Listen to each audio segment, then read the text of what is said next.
ሩትዬ እንግዲህ ባሏ ስፖርተኛ እሷ ደግሞ የአርሰናል ደጋፊ ሆናልናለች ማለት ነው። የኔ ልዕልት አርሰናል ዋንጫ ይበላል እንግዲህ ሰሞኑን ለዋንጫ ተመርጧል ማለት ነው። እና ሁሉም ሰው የአርሰናል ደጋፊዎች እያበዱ ይገኛሉ።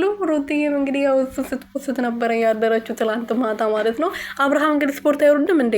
ስፖርት አይወድም መሰለኝ ማለት ኳስ ማየት አይወድም፣ ስፖርት መስራት ነው የሚወርደው እሱ። ያው በየቀኑ ጂም ቤት አይደለም የሚውለው እና ስፖርት መስራት ነው እንጂ ኳስ ማየት አይወድም መሰለኝ።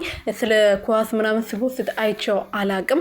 ሩትዬ ግን ሰሞኑን ደግሞ የአርሰናልን ነገር ቪዲዮ ስታይ ሪፖስት ታደርጋለች፣ እንደዚሁም ስታየው ደግሞ ትፖስታለች። እና ሰላም ሰላም ቤተሰብ እንዴት ናችሁ? ደህና ናቸው? እኔ ያለው ፈጣሪ የተመሰገነ ይሁን። በያላችሁበት ሰላማችሁ ብዝት ትርፍርፍ ይበልልኝ የኔ ውድና ወርቅ እንቁ የሆናችሁ ቤተሰቦቼ። እንግዲህ ማለት ነው እኔ ወንድ ብቻ ነበር ለካ የሚመስለኝ ኳስ የሚወደው ማለት ነው አርሰናል። ሁሉም ሰው ሴቱም ወንዱም ሳይቀር እንግዲህ አሁን አርሰናልን እየደገፈ ይገኛል።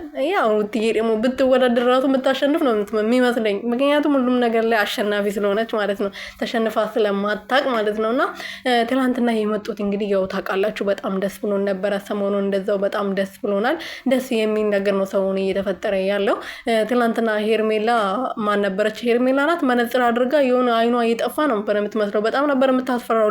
ሌባ ታውቃላችሁ፣ ሌባ ለመስረቅ ሲገባ ፊቱን ተሸፋፍነው ጥቁር መነጽር አድርጎ ምናምን ነው የሚገባው። እና ይህ መነጽር ማድረግ ደግሞ መነጽር አታረግም ነበር። እና ከሩትዬ ኮርጃ ነው። ያው ሩትዬ ግርማ ሞገሷ በቃ ጠንበለሏ ቅብርር ብላ ነው የምትመጣው እንትን መነጽር ስታረጋ ማለት ነው። እና እንደሱ ለመሆን ሞክራ ነበር ትናንት። አቋቋምና ራስ ኮስተር ምናምናም ስትቆም ሩትዬን ለመሆን ነበር ያሰበችው፣ ግን አልተሳካላትም። የሰው ነው የሰው ወርቅ አያደምቅ ሲባል ሰምተሽ አታውቂም? በራስሽ ነገር ለመድመቅ ሞክሪ። የሰውን ነገር አትኮርጂ አንቺ ሴትዮ። ተይ ግን አንቺ ሴትዮ፣ ፈጣሪ ትዕግስት ስጠኝ።